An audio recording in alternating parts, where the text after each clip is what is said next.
So you wouldn't really know it from the looks of things right now, but we're actually in the desert. This is Phil. Yeah. And it's hailing right now. Hail.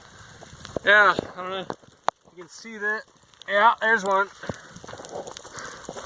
It's actually growing. They're getting bigger. I don't think it's gonna last long, but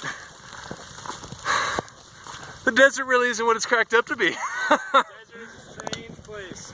Yeah, from our experience so far, it's the second time I've been hailed on. It's been pretty wet and rainy so far. I guess I can only attribute it to being springtime and maybe El Nino, climate change. Woo!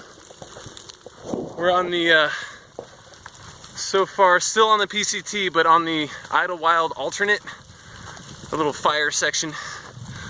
Took out a chunk of the trail up here, so we'll have to drop down off the trail itself here in a little bit, a few miles. Then back up into Idlewild and pick back up the trail after that. Yeah, this is great. Yeah, buddy. Woo!